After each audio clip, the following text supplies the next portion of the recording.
ಪ್ರೀತಿಯ ವೀಕ್ಷಕರಿಗೆ ಶಂಕರಾನಂದ ಟಿವಿಗೆ ಸ್ವಾಗತ ಸುಸ್ವಾಗತ. ಇವತ್ತಿನ ವಿಡಿಯೋನಲ್ಲಿ ಏಪ್ರಿಲ್ ತಿಂಗಳ ಮಾಸ ಭವಿಷ್ಯ ಹೇಗಿದೆ ಅನ್ನುವಂತಹ ಮಾಹಿತಿಯನ್ನು ತಿಳ್ಕೊಳ್ಳೋಣ. ಅದಕ್ಕಿಂತ ಮುಂಚಿತವಾಗಿ ಯಾರಾದ್ರೂ ಶಂಕರಾನಂದ ಟಿವಿ ಯೂಟ್ಯೂಬ್ ವಾಹಿನಿಯನ್ನ ಸಬ್ಸ್ಕ್ರೈಬ್ ಮಾಡಿಲ್ಲ ಅಂದ್ರೆ ಸಬ್ಸ್ಕ್ರೈಬ್ ಮಾಡಿ, ಇನ್ಸ್ಟಾಗ್ರಾಮ್ ಪೇಜ್ ಮತ್ತು ಫೇಸ್ಬುಕ್ ಪೇಜ್ ಅನ್ನ ಫಾಲೋ ಮಾಡ್ತಾ ಇಲ್ಲ ಅಂದ್ರೆ ಫಾಲೋ ಮಾಡಿ. ಅದರಿಂದ ನೆಕ್ಸ್ಟ್ ಅಪ್ಲೋಡ್ ಮಾಡುವಂತಹ ವಿಡಿಯೋಗಳು ನಿಮಗೆ ನೋಟಿಫಿಕೇಶನ್ ಮುಖಾಂತರ ಬಂದು ತಲುಪತ್ತೆ, ಹೊಸ ಹೊಸ ಮಾಹಿತಿಗಳನ್ನ ತಿಳ್ಕೊಳ್ಳೋದಕ್ಕೆ ಸಾಧ್ಯವಾಗುತ್ತೆ ಅಂತ ತಿಳಿಸ್ತಾ ಈ ಒಂದು ವಿಶೇಷವಾದಂತಹ ವಿಡಿಯೋನ ಪ್ರಾರಂಭ ಮಾಡೋಣ. ಕಷ್ಟಪಟ್ಟು ಒಂದ್ ಸೈಟ್ ಅನ್ನ ಕೊಂಡ್ಕೊಂಡಿದ್ದಾಯ್ತು, ಈಗ ಆ ಜಾಗದಲ್ಲಿ ಮನೆ ಕಟ್ಟಿಸ್ಬೇಕು, ಪಾಯ ಯಾರ ಕಡೆಯಿಂದ ಹಾಕಿಸ್ಬೇಕು, ಬೇಕಾದ ಕಲ್ಲುಗಳಾಗಿರ್ಲಿ, ಕಬ್ಬಣ ಆಗಿರ್ಲಿ, ಮರಳು, ಜಲ್ಲಿಕಲ್ಲು, ಅದೇ ರೀತಿಯಾಗಿ ಮನೆಗೆ ಬೇಕಾಗಿರುವಂತಹ ಇಟ್ಟಿಗೆ, ಸಿಮೆಂಟು ಎಲ್ಲಿಂದನಪ್ಪ ತರಿಸ್ಬೇಕು, ಯಾರ ಕಡೆಯಿಂದ ಕೊಂಡ್ಕೊಳ್ಬೇಕು ಅಂತ ಯೋಚನೆ ಮಾಡ್ತಾ ಇದ್ದೀರಾ? ಇದರೆಲ್ಲದರ ಜೊತೆಗೆ ವಾಸ್ತು ಅನ್ನುವಂಥದ್ದು ಮನೆಗೆ ಬಹಳ ಮುಖ್ಯ. ಯಾರ ಕಡೆಯಿಂದ ನಾವು ವಾಸ್ತುವನ್ನು ತೋರಿಸ್ಬೇಕು ಅಂತಾನು ಯೋಚನೆ ಮಾಡ್ತಾ ಇದ್ದೀರಲ್ವಾ? ನೀವು ಯೋಚನೆ ಮಾಡೋದೇ ಬೇಡ. ಪಾಯ ಹಾಕೋದ್ರಿಂದ ಹಿಡಿದು ಮನೆಗೆ ಯಾವ ರೀತಿಯಾಗಿ ವಾಸ್ತು ಇರಬೇಕು ಅಂತ, ಜೊತೆಗೆ ಆ ಮನೆಗೆ ತಕ್ಕ ಹಾಗೆ ಯಾವ ಬಣ್ಣವನ್ನ ಹಾಕಬೇಕು, ನೆಲಕ್ಕೆ ಯಾವ ಕಲ್ಲು ಹಾಕಬೇಕು, ಗೋಡೆಗೆ ಯಾವ ಬಣ್ಣ ಬಳಿಬೇಕು, ಯಾವ ಕಬ್ಬಣ ಉಪಯೋಗಿಸ್ಬೇಕು ಅಂತೆಲ್ಲ ವಿಶೇಷವಾದ ಮಾಹಿತಿಗಳನ್ನ ಪಾಯದಿಂದ ಹಿಡಿದು ಗೃಹ ಪ್ರವೇಶದವರೆಗೂ ನಿಮಗೆ ಬೇಕಾದಂತಹ ಎಲ್ಲಾ ಸವಲತ್ತುಗಳನ್ನ ಒಂದೇ ಸೂರಿನಡಿ ಕೊಡ್ತಾ ಇದ್ದಾರೆ. ಅತ್ಯಂತ ಕಡಿಮೆ ದರದಲ್ಲಿ ಉನ್ನತ ಗುಣಮಟ್ಟ ಇರತಕ್ಕಂತಹ ವಸ್ತುಗಳನ್ನ ಉಪಯೋಗಿಸಿ ನಿಮಗೆ ಅಂತಾನೆ ಮನೆಯನ್ನ ಕನ್ಸ್ಟ್ರಕ್ಷನ್ ಮಾಡಿಕೊಡ್ತಾ ಇದ್ದಾರೆ. ನಮ್ಮ ರಾಜಾಜಿನಗರದಲ್ಲಿರುವಂತಹ KMI ಕನ್ಸ್ಟ್ರಕ್ಷನ್ಸ್ ನವರು ನಿಮಗೆ ಏನಾದ್ರೂ ಮನೆ ಕಟ್ತಾ ಇದ್ದೀನಿ, ಎಲ್ಲಾ ರೀತಿಯಾದ ಗೊಂದಲಗಳಿದೆ ಅಂದ್ರೆ ಫಸ್ಟ್ ಇಲ್ಲಿರುವಂತಹ ಫೋನ್ ನಂಬರ್ಗೆ ಫೋನ್ ಮಾಡಿ ಎಲ್ಲಾ ಮಾಹಿತಿಗಳನ್ನ ನೀವು ಕುಲಂಕುಷವಾಗಿ ತಿಳ್ಕೊಂಡು ನಿಮಗೆ ಬೇಕಾದಂತಹ ಮನೆಯನ್ನ ನಿಮ್ಮ ಕೈಗೆಟಕುವ ದರದಲ್ಲಿ ಇವರೇ ಕಟ್ಟಿಕೊಡ್ತಾರೆ. ಎಲ್ಲಾ ವಿಚಾರಗಳನ್ನ ತಿಳ್ಕೊಂಡು ಮುಂದುವರಿರಿ. ಶುಭವಾಗ್ಲಿ. ಕನ್ಸ್ಟ್ರಕ್ಷನ್ಗೆ ಸಂಬಂಧಪಟ್ಟಂತಹ ಸಂಪೂರ್ಣ ಮಾಹಿತಿ ಬೇಕಾದ್ರೆ ಇಲ್ಲಿರುವಂತಹ ಫೋನ್ ನಂಬರ್ಗೆ ಫೋನ್ ಮಾಡಿ. ಶುಭವಾಗ್ಲಿ. ಏಪ್ರಿಲ್ನ ತಿಂಗಳ ವಿಶೇಷತೆಗಳೇನು ಅನ್ನೋದನ್ನ ನಾವು ಗಮನಿಸ್ತಾ ಹೋಗೋದಾಯ್ತು ಅಂತ ಹೇಳಿದ್ರೆ, ಮೊದಲನೇದಾಗಿ ನಮಗೆ ಈ ಏಪ್ರಿಲ್ನ ತಿಂಗಳಲ್ಲಿ 1ನೇ ತಾರೀಕು ಮತ್ತು 2ನೇ ತಾರೀಕು ಇರುವಂತಹ ಒಂದು ಪೌರ್ಣಮಿ, ಅದನ್ನ ಅಕ್ಕನ ಹುಣ್ಣಿಮೆ, ಧವನದ ಹುಣ್ಣಿಮೆ ಮತ್ತು ಚಿತ್ತಾ ಪೌರ್ಣಮಿ, ಚೈತ್ರ ಮಾಸದ ಪೌರ್ಣಮಿ ಅನ್ನುವಂತಹ ಹಲವು ಹೆಸರುಗಳಿಂದ ನಾವು ಕರಿತೀವಿ. ವಿಶ್ವದಲ್ಲೇ ವಿಖ್ಯಾತವಾಗಿರ್ತಕ್ಕಂತಹ ಬೆಂಗಳೂರಿನ ಕರಗ, ದ್ರೌಪದಮ್ಮನ ಕರಗ ನಡೀತಕ್ಕಂತಹದ್ದು ಇದೇ ಚಿತ್ತಾ ಪೌರ್ಣಮಿಯ ದಿವಸ 1ನೇ ತಾರೀಕು ನಡೆಯುತ್ತೆ. ಯಾಕಂದ್ರೆ 2ನೇ ತಾರೀಕು ಬೆಳಗ್ಗೆ 6:29 ಪೌರ್ಣಮಿಯ ತಿಥಿ ಮುಗಿಯೋದ್ರಿಂದ ಸಂಪೂರ್ಣವಾದಂತಹ ತಿಥಿ ಹಿಂದಿನ ದಿವಸ ಅಂದ್ರೆ 1ನೇ ತಾರೀಕು ಏಪ್ರಿಲ್ ಇರೋದ್ರಿಂದ ತುಂಬಾ ವಿಶೇಷವಾಗಿ ನಡೀತಕ್ಕಂತಹದ್ದು ಈ ಅಕ್ಕನ ಹುಣ್ಣಿಮೆ. ಬೆಂಗಳೂರಿನ ಕರಗ ನಡೆಯುತ್ತೆ. ಚಿತ್ತಾ ಪೌರ್ಣಮಿ 2ನೇ ತಾರೀಕು. ಹೀಗೆ ಹಲವು ವಿಶೇಷತೆಗಳನ್ನ ಒಳಗೊಂಡಿರ್ತಕ್ಕಂಥದ್ದು. ಇನ್ನು ಅದೇ ರೀತಿಯಾಗಿ 14ನೇ ತಾರೀಕು 4ನೇ ತಿಂಗಳು 2026 ನಮಗೆ ಸೌರಮಾನ ಯುಗಾದಿ. ಹೇಗೆ ನಮಗೆ 19ನೇ ತಾರೀಕು ಚಾಂದ್ರಮಾನ ಯುಗಾದಿ, ಚಂದ್ರನ ಒಂದು ಸಿದ್ಧಾಂತವನ್ನ ಪ್ರತಿಪಾದಿಸ್ತಕ್ಕಂತಹವರು, ಅದೇ ರೀತಿಯಾಗಿ ಸೌರ ಪಂಚಾಂಗವನ್ನ ಉಪಯೋಗಿಸ್ತಕ್ಕಂತಹವ್ರಿಗೆ ಸೌರಮಾನ ಯುಗಾದಿ. ಅಲ್ಲಿಂದ ಹೊಸ ವರ್ಷ ಪ್ರಾರಂಭ. ಈ ಸೌರಮಾನ ಯುಗಾದಿಯನ್ನ ನಮ್ಮ ತಮಿಳುನಾಡಿನ ಭಾಗದಲ್ಲಿ, ನಮ್ಮ ಕರ್ನಾಟಕದ ಕರಾವಳಿ ಭಾಗಗಳಲ್ಲೆಲ್ಲ ಆಲ್ಮೋಸ್ಟ್ ಈ ಸೌರ ಪಂಚಾಂಗವನ್ನೇ ಉಪಯೋಗಿಸೋದ್ರಿಂದ ಸೌರಮಾನ ಯುಗಾದಿ. ಚಂದ್ರನ ಸಿದ್ಧಾಂತವನ್ನ ಇಟ್ಟುಕೊಂಡು, ಚಂದ್ರನ ಆಧಾರದಲ್ಲಿ ನಾವು ಮಾಡ್ತಕ್ಕಂತಹ ಚಾಂದ್ರಮಾನ ಯುಗಾದಿ. ಅದೇ ರೀತಿಯಾಗಿ ಸೂರ್ಯನನ್ನ ಆಧಾರವಾಗಿ ಇಟ್ಕೊಂಡು ಅವನ ಚಲನವಲನಗಳನ್ನ ಇಟ್ಕೊಂಡು ಮಾಡ್ತಕ್ಕಂತಹ ಸೌರಮಾನ ಯುಗಾದಿ. ಇನ್ನು ಅದೇ ರೀತಿಯಾಗಿ ನೋಡಬಹುದು 17ನೇ ತಾರೀಕು 4ನೇ ತಿಂಗಳು 2026 ಅಕ್ಷಯ ತದಿಗೆ ಅಮಾವಾಸ್ಯೆ ಬರ್ತಕ್ಕಂತಹದ್ದು. ಅಕ್ಷಯ ತದಿಗೆ ಅಮಾವಾಸ್ಯೆ, ಅಕ್ಷಯ ತದಿಗೆ ಬರೋದಕ್ಕೆ ಹಿಂದಿನ ಅಮಾವಾಸ್ಯೆಯನ್ನ ಅಕ್ಷಯ ತದಿಗೆ ಅಮಾವಾಸ್ಯೆ ಅಂತಾನು ಕರಿತೀವಿ. ಜೊತೆಗೆ ಇದು ಚೈತ್ರ ಮಾಸದ ನಮ್ಮ ವರ್ಷದ ಮೊದಲನೇ ಅಮಾವಾಸ್ಯೆಯೂ ಹೌದು. ಹೇಗೆ ಪಾಠ್ಯದಿಂದ ನಮಗೆ ಹೊಸ ವರ್ಷ ಶುರುವಾಗಿದ್ದು ಚೈತ್ರ ಅಮಾವಾಸ್ಯೆಯ ಪರ್ವಕಾಲ, ಅದೇ ರೀತಿಯಾಗಿ ನಮಗೆ 19ನೇ ತಾರೀಕು ಭಾನುವಾರದ ದಿವಸ ಪರಶುರಾಮ ಜಯಂತಿ ಇರುತ್ತೆ. ಅದೇ ರೀತಿಯಾಗಿ 20ನೇ ತಾರೀಕಿನ ದಿವಸ ಅಕ್ಷಯ ತದಿಗೆ. ಎಲ್ಲರೂ ಅಂದ್ಕೊಂಡಿರ್ತಾರೆ ಅವತ್ತು ಚಿನ್ನ ಕೊಂಡ್ಕೋಬೇಕು ಅಂತ. ಖಂಡಿತ ಆ ರೀತಿಯಾಗಿ ಯಾರು ಹೋಗಬೇಡಿ. ಅಕ್ಷಯ ತದಿಗೆ ದಿವಸ ಚಿನ್ನ ತಗೊಂಡ್ರೆ ಚಿನ್ನ ಅಕ್ಷಯವಾಗತ್ತೆ ಅಂತ ಅಂದ್ಕೊಳ್ತೀರಲ್ಲ, ಖಂಡಿತ ತಪ್ಪು ಕಲ್ಪನೆ. ಆ ತಪ್ಪು ಕಲ್ಪನೆಯಿಂದ ಮೊದಲು ನೀವೆಲ್ಲರೂ ಆಚೆ ಬರಬೇಕು. ಅಕ್ಷಯ ತದಿಗೆ ದಿವಸ ಚಿನ್ನ ತಗೋಬೇಕು, ಬೆಳ್ಳಿ ತಗೋಬೇಕು, ಒಡವೆ ವಸ್ತ್ರಗಳು ತಗೋಬೇಕು, ಆ ತರದ್ ಯಾವುದು ಇಲ್ಲ. ನಿಮ್ಮಿಂದ ಮಾರೋರ್ಗ್ ಅನುಕೂಲವಾಗತ್ತೆ ಹೊರತು ನಿಮಗೇನ್ ಅನುಕೂಲವಾಗತ್ತೆ ಅನ್ನೋದು ನೀವೇ ಚಿಂತನೆ ಮಾಡ್ಕೋಬೇಕು. ಅಕ್ಷಯ ತದಿಗೆ ದಿವಸ ದಿನ ಚೆನ್ನಾಗಿರುತ್ತೆ ಕೊಂಡ್ಕೊಳ್ಳೋದಕ್ಕೆ. ನಿಮ್ ಹತ್ರ ಆರ್ಥಿಕ ಸಂಪನ್ಮೂಲ ಏನಾದ್ರೂ ಇತ್ತು ಅಂದ್ರೆ ತಗೊಳ್ಳಿ ಅಷ್ಟೇ. ಸಾಲ ಸೋಲ ಮಾಡಿ ಅದಕ್ಕೋಸ್ಕರನೇ ಒಂದು ತಗೊಳ್ಳುವಂತಹದ್ದು ಬಹಳ ತಪ್ಪಿನ ವಿಚಾರ. ಹಾಗಾಗಿ ಜಾಗ್ರತೆ. ಅದೇ ರೀತಿಯಾಗಿ ಅವತ್ತು ಬಸವೇಶ್ವರ ಜಯಂತಿ, ವಿಶ್ವಗುರು ಅಂತ ಹೇಳಿ ಖ್ಯಾತರಾಗಿರ್ತಕ್ಕಂತಹ ಸರ್ವರಿಗೂ ಸಮಾನತೆಯನ್ನೇ ಸಾರಿದಂತಹ ಬಸವೇಶ್ವರರ ಜಯಂತಿ. ನಮ್ಮ ಎಲ್ಲರಿಗೂ ಗೊತ್ತಿರೋ ಹಾಗೆ ಆ ಕೂಡಲ ಸಂಗಮ ದೇವನ ಒಂದು ಅಂಕಿತವನ್ನ ಇಟ್ಕೊಂಡು ಇಡೀ ಪ್ರಪಂಚಕ್ಕೆ ಶಾಂತಿಯನ್ನ ಸಾರಿದಂಥವರು ಬಸವೇಶ್ವರರು. ಅಂತಹ ಬಸವೇಶ್ವರರ ಒಂದು ಪುಣ್ಯ ದಿವಸ ಅಂದ್ರೆ ಅವರ ಜಯಂತಿ, ಹುಟ್ಟಿದ ದಿವಸ. ಅದೇ ರೀತಿಯಾಗಿ 21ನೇ ತಾರೀಕು ಇವತ್ತು ನಾವೇನು ಸನಾತನಿಗಳಾಗಿ ಇವತ್ತಿಗೂ ಉಳಿದಿದ್ದೀವಿ ಅನ್ನೋದಕ್ಕೆ ಕಾರಣರಾಗಿರ್ತಕ್ಕಂಥವರು ಶಂಕರಾಚಾರ್ಯರು, ಶಂಕರ ಜಯಂತಿ ಬರತಕ್ಕಂತಹದ್ದು. ಅದೇ ರೀತಿಯಾಗಿ ಅದರ ಮರುದಿನವೇ ವಿಶಿಷ್ಟಾದ್ವೈತವನ್ನ ಪ್ರತಿಪಾದಿಸಿ ಪ್ರಪಂಚದಾದ್ಯಂತ ವಿಶಿಷ್ಟಾದ್ವೈತವನ್ನ ಹೇಳಿಕೊಟ್ಟಿರ್ತಕ್ಕಂತಹ ಶ್ರೀ ರಾಮಾನುಜಾಚಾರ್ಯರ ಜಯಂತಿ ಇರತಕ್ಕಂಥದ್ದು. ಭಗೀರಥನ ಜಯಂತಿ 23ನೇ ತಾರೀಕು. ವಾಸವಾಂಬ ಜಯಂತಿ ಇರತಕ್ಕಂತಹದ್ದು. ವಾಸವಾಂಬ ಜಯಂತಿ 26ನೇ ತಾರೀಕು ಇರ್ತಕ್ಕಂಥದ್ದು. ನೋಡಿ, ಏಪ್ರಿಲ್ನ ತಿಂಗಳಲ್ಲಿ ಇಷ್ಟೆಲ್ಲ ವಿಶೇಷತೆಗಳಿದೆ. ಅದರಲ್ಲೂ ಈ ಒಂದು ನಮ್ಮ ವೈಶ್ಯ ಕುಲಕ್ಕೆ ಕುಲದೇವಿಯಾಗಿರ್ತಕ್ಕಂತಹ ಆ ವಾಸವಾಂಬ ಹೆಸರು ಹೇಳೋದೇ ಒಂದು ದೊಡ್ಡ ಒಂದು ಭಾಗ್ಯ ಇರಬೇಕು. ಅಂತಹ ಹೇಗೆ ಬದುಕಬೇಕು, ಹೇಗೆ ಬಾಳಬೇಕು ಒಂದು ಹೆಣ್ಣು ಅನ್ನೋದನ್ನ ವಾಸವಾಂಬೆಯು ಬದುಕಿ ಬಾಳಿ ತೋರಿಸಿ ದೇವಿಯಾಗಿ ನೆಲೆ ನಿಂತ್ಕೊಂಡಿರ್ತಕ್ಕಂಥದ್ದು ಅಂತಹ ವಾಸವಾಂಬ ಜಯಂತಿ ಇರ್ತಕ್ಕಂಥದ್ದು. ಇನ್ನು ಅದೇ ರೀತಿಯಾಗಿ ತಿಂಗಳ ಕೊನೆಯ ದಿವಸವಾಗಿರ್ತಕ್ಕಂತಹ 30ನೇ ತಾರೀಕು 4ನೇ ತಿಂಗಳು 2026ಕ್ಕೆ ನರಸಿಂಹ ಜಯಂತಿ ಇರ್ತಕ್ಕಂಥದ್ದು. ಚಾಂದ್ರಶ್ರೀ ವೈಷ್ಣವ ನರಸಿಂಹ ಜಯಂತಿ ಇರ್ತಕ್ಕಂಥದ್ದು. ಎಲ್ಲರಿಗೂ ಸಹ ನರಸಿಂಹದೇವರ ಕೃಪಾಶೀರ್ವಾದ ಇರಲಿ. ಜೊತೆಗೆ ಇನ್ನು ಏಪ್ರಿಲ್ ತಿಂಗಳಲ್ಲಿ ಬದಲಾವಣೆ ಆಗ್ತಾ ಇರುವಂತಹ ಗ್ರಹಗಳ ಬಗ್ಗೆ ಮಾಹಿತಿಯನ್ನ ನೋಡ್ಕೊಂಡ್ಬಿಡೋಣ ಬೇಗ. 2ನೇ ತಾರೀಕು 4ನೇ ತಿಂಗಳು 2026ಕ್ಕೆ ಮೀನ ರಾಶಿಗೆ ಕುಜ ಪ್ರವೇಶ ಮಾಡ್ತಾ ಇದ್ದಾನೆ. ಅದೇ ರೀತಿಯಾಗಿ 10ನೇ ತಾರೀಕು 4ನೇ ತಿಂಗಳು 2026ಕ್ಕೆ ಮೀನ ರಾಶಿಗೆ ಬುಧ ಪ್ರವೇಶ ಮಾಡ್ತಾ ಇದ್ದಾನೆ. ಇನ್ನು 14ನೇ ತಾರೀಕು 4ನೇ ತಿಂಗಳು 2026ಕ್ಕೆ ಮೇಷರಾಶಿಗೆ ತನ್ನ ಉಚ್ಚ ಸ್ಥಾನವಾಗಿರ್ತಕ್ಕಂತಹ ಮೇಷರಾಶಿಗೆ ರವಿಯು ಪ್ರವೇಶ ಮಾಡ್ತಾ ಇದ್ದಾನೆ. ಅದೇ ರೀತಿಯಾಗಿ 19ನೇ ತಾರೀಕು 4ನೇ ತಿಂಗಳು 2026ಕ್ಕೆ ವೃಷಭ ರಾಶಿಗೆ ಶುಕ್ರ ಪ್ರವೇಶ ಮಾಡಿದ್ರೆ 30ನೇ ತಾರೀಕು 4ನೇ ತಿಂಗಳು 2026ಕ್ಕೆ ಮೇಷರಾಶಿಗೆ ಬುಧ ಪ್ರವೇಶ ಮಾಡ್ತಾ ಇದ್ದಾನೆ. ಇಷ್ಟು ಗ್ರಹದ ಸಂಚಾರದ ಫಲಗಳು ಯಾವ ರೀತಿಯಾದಂತಹ ಫಲಾನುಫಲಗಳನ್ನ ಏಪ್ರಿಲ್ನ ಮಾಸ ಭವಿಷ್ಯದಲ್ಲಿ ಸೂಚಿಸ್ತಾ ಇದೆ ಅನ್ನೋದನ್ನ ಈಗ ಗಮನಿಸೋಣ. ಇನ್ನು ಈ ಗ್ರಹಸ್ಥಿತಿಗಳಿನ ಬದಲಾವಣೆಗಳಿಂದಾಗಿ, ಗ್ರಹದ ಸ್ಥಾನ ಬಲಗಳಿಂದಾಗಿ ಕನ್ಯಾ ರಾಶಿಯವರಿಗೆ ಯಾವ ರೀತಿಯಾಗಿರ್ತಕ್ಕಂತಹ ಫಲಾನುಫಲಗಳಿದೆ ಅನ್ನೋದನ್ನ ಈಗ ಗಮನಿಸೋಣ. ಇನ್ನು ಕನ್ಯಾ ರಾಶಿನಲ್ಲಿ ಹುಟ್ಟಿರ್ತಕ್ಕಂಥವ್ರಿಗೆ ನೋಡಿ, ನಿಮ್ಮ ರಾಶಿಯಿಂದ 6ನೇ ಮನೆಯಲ್ಲಿ ಇರ್ತಕ್ಕಂತಹ ರಾಹು, ಕುಜ ಮತ್ತು ಶನಿಯು 7ನೇ ಮನೆಯಲ್ಲಿ, 8ನೇ ಮನೆಯಲ್ಲಿ ರವಿ ಮತ್ತು ಬುಧರು, 9ನೇ ಮನೆಯಲ್ಲಿ ಇರ್ತಕ್ಕಂತಹ ಶುಕ್ರ, 10ನೇ ಮನೆಯಲ್ಲಿ ಇರತಕ್ಕಂತಹ ಗುರು, 12ನೇ ಮನೆಯಲ್ಲಿ ಇರ್ತಕ್ಕಂತಹ ಕೇತು.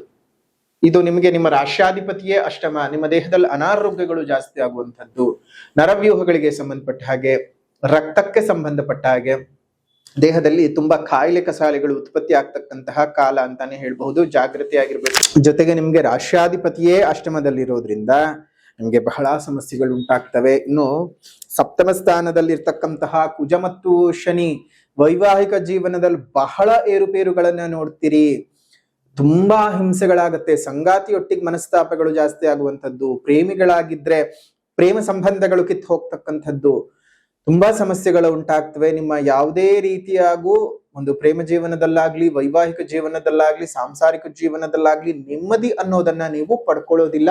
ತುಂಬಾ ತಾಪತ್ರಯಗಳನ್ನ ಅನುಭವಿಸ್ಬೇಕಾಗತ್ತೆ. ಹುಷಾರು ಹುಷಾರು ಹುಷಾರು. ಏನೇ ಮಾಡೋದಕ್ಕೆ ಹೋದ್ರೂ ಜಾಗೃತಿಯಾಗಿದ್ದು ಯೋಚನೆಯನ್ನ ಮಾಡ್ತಾ ನೀವು ಕೆಲಸವನ್ನ ಮಾಡೋದು ತುಂಬಾ ಉತ್ತಮ. ಕನ್ಯಾ ರಾಶಿಯವರು ಏಪ್ರಿಲ್ನ ತಿಂಗಳು ಸ್ವಲ್ಪ ಮಟ್ಟಕ್ಕೆ ನಿಮ್ಗೆ ಹಿನ್ನಡೆಗಳನ್ನೇ ತಂದು ಕೊಡ್ತಾ ಇದೆ.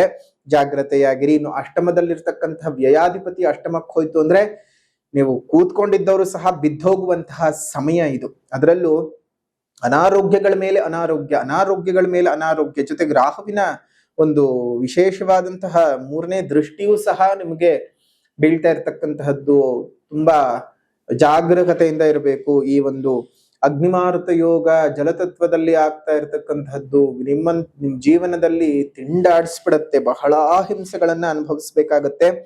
ಜೊತೆಗೆ ಕನ್ಯಾ ರಾಶಿಯವರಿಗೆ ಶನಿ ಬಲವಿಲ್ಲ, ಸದ್ಯಕ್ಕೆ ಗುರುಬಲ ಒಂದ್ ಹಂತಕ್ಕಿದೆ. ನೆಕ್ಸ್ಟ್ ಜೂನ್ ತಿಂಗಳಲ್ಲಿ ಜೂನ್ 1ನೇ ತಾರೀಕಿನ ರಾತ್ರಿ ಅಂದ್ರೆ 2ನೇ ತಾರೀಕಿನ ಬೆಳಗಿನ ಜಾವಕ್ಕೆ ಗುರುಬಲ ಉಚ್ಚ ಸ್ಥಾನಕ್ಕೆ ಬರುತ್ತೆ. ಅಲ್ಲಿವರೆಗೂ ಸಹ ತಾಳ್ಮೆ ಆಗಿರ್ಬೇಕು. ಯೋಚನೆ ಅಂತೂ ತುಂಬಾ ಜಾಗ್ರತೆಯಲ್ಲಿ ನಿಮ್ಮ ಜೀವನನ ನಡೆಸ್ಕೊಂಡು ಹೋಗುವಂತ ಕೆಲಸ ಮಾಡಿ. ಜೊತೆಗೆ ಈ ಒಂದು ಶನಿ ಬಲ ಇಲ್ಲ ನಿಮಗೆ, ಅದೇ ರೀತಿಯಾಗಿ ಗುರುವಿನ ಬಲ ಏನೋ ಬರ್ತಾ ಇದೆ. ಆ ಗುರುವಿನ ಬಲವನ್ನ ಇನ್ನಷ್ಟು ವೃದ್ಧಿ ಮಾಡ್ಕೊಳ್ಬೇಕು. ಇಲ್ಲದೆ ಇರುವಂತಹ ಶನಿ ಬಲವನ್ನ ಪಡ್ಕೊಳ್ಬೇಕು ಅಂತ ಹೇಳಿದ್ರೆ ಗುರು ಮಹಾಯಾಗ ಮತ್ತು ಶನಿ ಮಹಾಯಾಗದಲ್ಲಿ ಪಾಲ್ಗೊಳ್ಳೋದು ಮರಿಬೇಡಿ. ಎರಡು ಬೇರೆ ಬೇರೆ ದಿನಾಂಕಗಳಲ್ಲಿ ನಡೆಯುತ್ತೆ. ಒಂದು 31ನೇ ತಾರೀಕು 5ನೇ ತಿಂಗಳು ನಮಗೆ ಗುರು ಮಹಾಯಾಗ ನಡೆದ್ರೆ 12ನೇ ತಾರೀಕು 7ನೇ ತಿಂಗಳು ಶನಿ ಮಹಾಯಾಗ ನಡೆಯುತ್ತೆ. ಹಾಗಾಗಿ ಮೊದಲು ಗುರು ಮಹಾಯಾಗ ನಡೆಯುತ್ತೆ ಮೇ ತಿಂಗಳ 31ನೇ ತಾರೀಕು. ಅದರಲ್ಲಿ ಬಂದು ಪಾಲ್ಗೊಳ್ಳಿ. ಗುರುವಿನ ಅವಶ್ಯಕತೆ ಏಕಪ್ಪ, ಗುರುಬಲದ ಅವಶ್ಯಕತೆ ಏನಪ್ಪಾ ನಮ್ಮ ಜೀವನದಲ್ಲಿ ಅಂದ್ರೆ, ಮೊದಲನೇದಾಗಿ ನಮ್ಗೆ ವಿದ್ಯಾಭ್ಯಾಸಕ್ಕಾಗಬಹುದು, ವಿವಾಹಕ್ಕಾಗಬಹುದು, ಮಕ್ಕಳ ಆಗದೆ ತೊಂದರೆಯನ್ನ ಪಡ್ತಾ ಇರುವಂತಹದ್ದು, ಉದ್ಯೋಗಗಳು ಸಿಗದೆ ತೊಂದರೆಗಳನ್ನ ಪಡ್ತಾ ಇರ್ತೀರಿ, ಮತ್ತು ಜೀವನದಲ್ಲಿ ಅಭಿವೃದ್ಧಿಯೇ ಇಲ್ಲದೆ ತುಂಬಾ ಸಮಸ್ಯೆಗಳಾಗ್ತಾ ಇರುತ್ತವೆ. ಎಷ್ಟೇ ದುಡಿಮೆ ಮಾಡಿದ್ರು ನಮ್ಮ ಕೈಗೆ ಹಣಕಾಸುಗಳು ನಿಲ್ತಾ ಇರೋದಿಲ್ಲ, ಮತ್ತು ನಮ್ಮ ಜೀವನನೇ ಎಲ್ಲೋ ಒಂದ್ ರೀತಿ ನಿಂತ ನೀರಾಗ್ಬಿಟ್ಟಿರತ್ತೆ.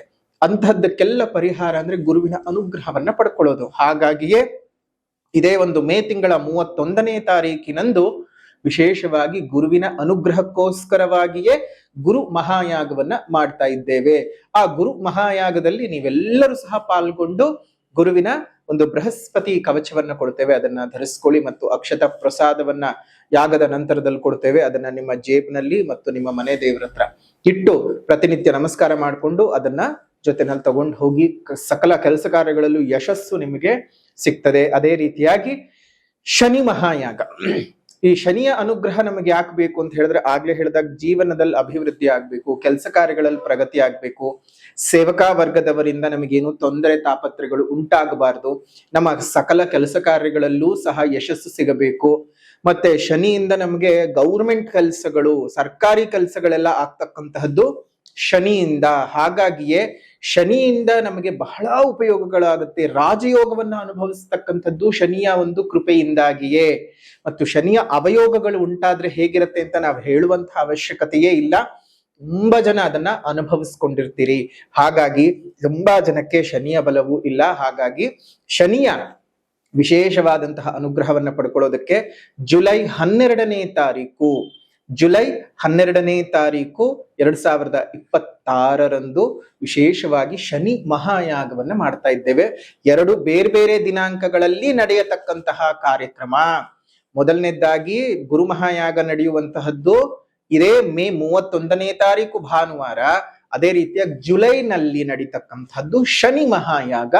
ಸೊ ಹಾಗಾಗಿ ಶನಿ ಮಹಾಯಾಗದಲ್ಲೂ ಪಾಲ್ಗೊಳ್ಳಿ, ಗುರು ಮಹಾಯಾಗದಲ್ಲೂ ಪಾಲ್ಗೊಳ್ಳಿ. ಇದೆರಡಕ್ಕೂ ಸಹ ಇರ್ತಕ್ಕಂತಹದ್ದು 800 ರೂಪಾಯಿಗಳು ಒಬ್ರಿಗೆ ಒಂದು ಮಹಾಯಾಗಕ್ಕೆ. ಗುರು ಮಹಾಯಾಗಕ್ಕೆ 800 ಮತ್ತು ಶನಿ ಮಹಾಯಾಗಕ್ಕೆ 800, ಎರಡು ಪ್ರತ್ಯೇಕ ಶುಲ್ಕ ಇರುತ್ತೆ. ಅದನ್ನ ಬೇಕಾದಂತಹವರು ಕಟ್ಟಿ ಬುಕ್ ಮಾಡ್ಕೊಳ್ಳಿ. ಶುಭವಾಗ್ಲಿ. ನಿಮ್ಮ ಹೆಸರು, ರಾಶಿ, ನಕ್ಷತ್ರ, ಗೋತ್ರ ಯಾರಿಗೇನ್ ಗೊತ್ತಿದೆ ಅದನ್ನ ಕಳಿಸಿ. ಇಲ್ಲ ಅಂದ್ರೆ ನಿಮ್ಮ ಮನೆ ದೇವರ ಹೆಸರು, ನಿಮ್ಮ ಹೆಸರುಗಳು ಅದನ್ನೆಲ್ಲ ಕಳಿಸಿ ಸಂಕಲ್ಪ ಪೂಜೆಗಳನ್ನ ಮಾಡಿಸ್ಕೊಳ್ಳಿ. ಶುಭವಾಗ್ಲಿ, ಮಂಗಳವಾಗ್ಲಿ. ಎಷ್ಟೋ ಜನಕ್ಕೆ ಬರೋಕ್ ಸಾಧ್ಯವಿಲ್ವಾ? ನೀವು ಆನ್ಲೈನ್ ನಲ್ಲಿ ಬುಕ್ ಮಾಡ್ಕೊಂಡ್ರೆ ನಿಮ್ಮ ಮನೆಗೆ ಪ್ರಸಾದವು ಬಂದು ಸೇರತ್ತೆ. ಅದನ್ನ ಹೇಗೆ ಉಪಯೋಗಿಸ್ಕೋಬೇಕು ಅಂತ ಹೇಳ್ತಾರೆ. ಅದೇ ರೀತಿಯಾಗಿ ಉಪಯೋಗಿಸ್ಕೊಳ್ಳಿ. ಶನಿ ಮಹಾಯಾಗದಿಂದ ಶನಿ ಕವಚವನ್ನ ಮತ್ತು ಶನಿ ರಕ್ಷಾ ಕಪ್ಪನ್ನ ಕೊಡ್ತೀವಿ. ಅದನ್ನ ನೀವು ಹಣೆಗೆ ಹಚ್ಕೊಳ್ಬೇಕು ಮತ್ತು ದೇಹದಲ್ಲಿ ಧರಿಸ್ಕೊಳ್ಬೇಕು. ಶುಭವಾಗತ್ತೆ, ಮಂಗಳವಾಗ್ಲಿ ಅಂತ ಹೇಳ್ತಾ ಶನಿ ಮತ್ತು ಗುರುವಿನ ಮಹಾಯಾಗದ ವಿವರವನ್ನ ತಿಳ್ಕೊಂಡಾಯ್ತು. ನಿಮ್ಮೆಲ್ಲರಿಗೂ ಸಹ ಶುಭವಾಗ್ಲಿ, ಮಂಗಳವಾಗ್ಲಿ.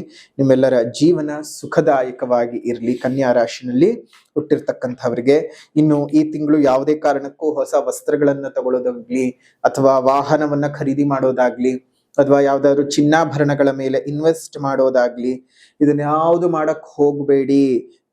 ತುಂಬಾ ಚೆನ್ನಾಗಿದೆ, ಅಯ್ಯೋ ಕಮ್ಮಿ ರೇಟ್ ಕೊಡ್ತಿದ್ದಾರೆ ಅಂತ ಹೋಗಿ ಕೈ ಹಾಕಕ್ ಹೋಗ್ಬಿಡ್ತೀರಾ. ಆದ್ರೆ ಅಲ್ಲಿ ನೋಡಿದ್ರೆ ಯಾವ್ದೋ ಲಿಟಿಗೇಷನ್ ಪ್ರಾಪರ್ಟಿ ಆಗ್ಬಿಟ್ಟಿರುತ್ತೆ, ಅಥವಾ ನೀವು ಯಾವ್ದೋ ಚಿನ್ನಾಭರಣ ಅಂತ ತಗೋತೀರಿ, ಆ ಪ್ಯೂರಿಟಿನೇ ಇಲ್ಲದೆ ಇರೋ ಹಂಗಾಗ್ಬಿಡತ್ತೆ. ಸೊ ಆ ತರದೆಲ್ಲ ಪ್ರಾಬ್ಲಮ್ಗಳಾಗ್ಬಿಡತ್ತೆ. ಸೊ ಹುಷಾರಾಗಿರ್ಬೇಕು. ತುಂಬಾ ಜಾಗೃತೆಯಾಗಿ ಏಪ್ರಿಲ್ನ ತಿಂಗಳನ್ನ ಒಂದು ಕನ್ಯಾ ರಾಶಿಯವರು ನಡೆಸಬೇಕಾಗತ್ತೆ. ಅಷ್ಟು ಮಾತ್ರ ಅಲ್ಲ, ಕನ್ಯಾ ರಾಶಿನಲ್ಲಿ ಹುಟ್ಟಿರ್ತಕ್ಕಂಥವ್ರಿಗೆ ಈ ತಿಂಗಳು ನಿಮ್ಮ ಇನ್ವೆಸ್ಟ್ಮೆಂಟ್ಗಳು ಕೈ ಕೊಡ್ಬೋದು. ಉದ್ಯೋಗಿಗಳಿಗೆ ಒತ್ತಡಗಳು ಜಾಸ್ತಿ ಸೃಷ್ಟಿ ಆಗತ್ತೆ. ನೀವ್ ಏನೇ ಕೆಲಸ ಕಾರ್ಯಗಳನ್ನ ಮಾಡ್ಕೊಳಕ್ ಹೋಗ್ಬೇಕು ಅಂತ ಅನ್ಕೊಂಡ್ರು ಅಲ್ಲಿ ಏನೋ ಒಂದು ವಿಘ್ನಗಳು, ಯಾವುದೋ ಒಂದು ರೀತಿನಲ್ಲಿ ಇರ್ತಕ್ಕಂತಹ ಅಡೆತಡೆಗಳು, ಏನೇನೋ ಚಿಂತೆ ತಾಪತ್ರೆಗಳೆಲ್ಲ ಉಂಟಾಗ್ತಾ ಇರುತ್ತೆ. ಹಾಗಾಗಿ ಸ್ವಲ್ಪ ಜಾಗೃತೆಯಾಗಿದ್ದು ಜೀವನನ ಮುಂದುವರಿಸ್ತಾ ಹೋಗಿ. ಆರ್ಥಿಕ ಮುಗ್ಗಟ್ಟುಗಳು ಜಾಸ್ತಿ ಆಗುತ್ತವೆ. ಧನಹಾನಿಗಳು, ಧನ ನಷ್ಟಗಳು ಕನ್ಯಾ ರಾಶಿಯವರಿಗೆ ಈ ತಿಂಗಳು ಅತಿ ಹೆಚ್ಚಾಗಿ ಉತ್ಪತ್ತಿ ಆಗ್ತಕ್ಕಂಥದ್ದು. ವಿನಾಕಾರಣ ದೂರಬಾರ ಪ್ರದೇಶಗಳಿಗೆ ಪ್ರಯಾಣವನ್ನ ಮಾಡ್ತೀರಿ. ದುಂದು ವೆಚ್ಚಗಳು ಜಾಸ್ತಿ ಆಗುತ್ತವೆ. ಕಲಹಗಳನ್ನ ಜಾಸ್ತಿ ಮಾಡ್ಕೋತೀರಿ. ಪರಜನರ ವಿರೋಧವನ್ನ ಕಟ್ಕೊಳ್ತೀರಿ. ರೈತರಿಗೆ ಹಣಕಾಸುಗಳು ಸುಮ್ನೆ ಖರ್ಚಾಗ್ತಾ ಇರುತ್ತೆ. ವಿದ್ಯಾರ್ಥಿಗಳಿಗೆ ವಿದ್ಯಾ ಪ್ರಗತಿ ಉಂಟಾಗೋದಿಲ್ಲ.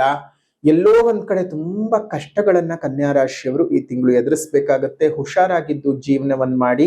ನಿಮ್ಮೆಲ್ಲರಿಗೂ ಸಹ ಅನುಕೂಲತೆಗಳು ಉಂಟಾಗಬೇಕು, ಅನುಕೂಲತೆಗಳು ಉಂಟಾಗ್ಲಿ. ಹಾಗಾಗಿ ಪರಿಹಾರ ಮಾಡ್ಕೊಳ್ಳೋದು ಮರಿಬೇಡಿ. ಮೊದಲನೇದಾಗಿ ಸಾಮಾಜಿಕ ಪರಿಹಾರ. ಸಾಮಾಜಿಕ ಪರಿಹಾರ ಅಂತ ಬಂದ ಸಂದರ್ಭದಲ್ಲಿ ನೀವೇನ್ ಮಾಡ್ಕೊಳ್ಬೇಕು ಅಂದ್ರೆ, ಮೊದಲನೇದಾಗಿ ಗಿಡಗಳನ್ನ ಪೋಷಣೆ ಮಾಡಿ, ಮರಗಳನ್ನ ಕಾಪಾಡ್ಕೊಳ್ಳಿ. ಸಾಧ್ಯವಾದ ಕಡೆ ಗಿಡಗಳನ್ನ ನೆಟ್ಟು ಪೋಷಣೆಯನ್ನ ಮಾಡಿಸಿ. ನಿಮ್ ಸುತ್ತಮುತ್ತ ಇರತಕ್ಕಂತಹ ಒಂದೊಂದು ಉದ್ಯಾನವನಗಳಲ್ಲಿ ಒಂದೊಂದು ಹಣ್ಣಿನ ಗಿಡಗಳನ್ನು ಕೊಟ್ಟು ಪೋಷಣೆ ಮಾಡಿಸಿ. ನಿಮ್ಮ ಮನೆ ಮುಂದೆ ಮತ್ತು ಮೇಲ್ಭಾಗದಲ್ಲಿ ಒಂದು ಸಣ್ಣ ಸಣ್ಣ ಕುಂಡಗಳಲ್ಲಿ ನೀರನ್ನ ಇಡ್ತಾ ಬನ್ನಿ. ಮೊದಲೇ ಬಿರುಬೇಸಿಗೆ ತುಂಬಾ ಆಗ್ಬಿಟ್ಟಿದೆ. ಬಿಸಿಲಿನ ತಾಪ ತಡೆಯೋದಕ್ಕಾಗಲ್ಲ. ಅಷ್ಟೋ ಪ್ರಾಣಿಗಳು ಪಾಪ ನೀರಿಲ್ಲದೆ ಒದ್ದಾಡುವಂತಹ ಪರಿಸ್ಥಿತಿ ಉತ್ಪತ್ತಿಯಾಗಿದೆ. ಹಾಗಾಗಿ ಆ ಪಕ್ಷಿಗಳಿಗೆ, ಪ್ರಾಣಿಗಳಿಗೆ ನಿಮ್ಮಿಂದ ಆಗ್ತಕ್ಕಂತಹ ಒಂದು ಸಣ್ಣ ಸಣ್ಣ ಅನುಕೂಲತೆಗಳನ್ನ ಮಾಡಿಕೊಡಿ. ತುಂಬಾ ಚೆನ್ನಾಗಿ ಅವರು ಸಹ ಬದುಕಕ್ಕಾಗತ್ತೆ. ನಿಮ್ಮ ಬದುಕು ಸಹ ಪರಮೇಶ್ವರನ ಕೃಪೆಯಿಂದ ಚೆನ್ನಾಗಾಗತ್ತೆ. ಸಾಮಾಜಿಕ ಪರಿಹಾರದ ನಂತರದಲ್ಲಿ ಆಧ್ಯಾತ್ಮಿಕ ಪರಿಹಾರ. ಆಧ್ಯಾತ್ಮಿಕ ಪರಿಹಾರ ಅಂತ ಬಂದಾಗ ಗೋವಿಂದಾಷ್ಟಕ ಸ್ತೋತ್ರವನ್ನ ಪ್ರತಿನಿತ್ಯ ಮುಂಜಾನೆ ಪೂರ್ವಾಭಿಮುಖವಾಗಿ ಕೂತು 3 ಬಾರಿ ಪಠಣವನ್ನ ಮಾಡಿ. 3 ಬಾರಿ ಪಠಣವನ್ನು ಮಾಡೋದ್ರಿಂದ ತುಂಬಾ ಅನುಕೂಲತೆಗಳನ್ನ ನೋಡೋದಕ್ಕೆ ಸಾಧ್ಯವಾಗುತ್ತೆ. ನಿಮ್ಮೆಲ್ಲರಿಗೂ ಸಹ ಶುಭವಾಗ್ಲಿ, ಮಂಗಳವಾಗ್ಲಿ. ಇದಾಗಿತ್ತು ಏಪ್ರಿಲ್ ತಿಂಗಳ ಮಾಸ ಭವಿಷ್ಯ ಹೇಗಿದೆ ಕನ್ಯಾ ರಾಶಿಯವರಿಗೆ ಅಂತ. ವಿಡಿಯೋ ಇಷ್ಟ ಆಗಿದ್ರೆ ಲೈಕ್ ಮಾಡಿ, ಶೇರ್ ಮಾಡಿ, ಕಮೆಂಟ್ ಮಾಡಿ. ಮತ್ತೊಂದು ವಿಡಿಯೋನಲ್ಲಿ ಭೇಟಿಯಾಗೋಣ. ಅಲ್ಲಿವರೆಗೂ ನಮಸ್ಕಾರ. ಲೋಕಾ ಸಮಸ್ತ ಸುಖಿನೋ ಭವಂತು, ಸಕಲ ಸನ್ಮಂಗಳಾನಿ ಭವಂತು, ಸರ್ವೇ ಜನಾಃ ಸುಖಿನೋ ಭವಂತು, ಸಮಸ್ತ ಸನ್ಮಂಗಳಾನಿ ಭವಂತು.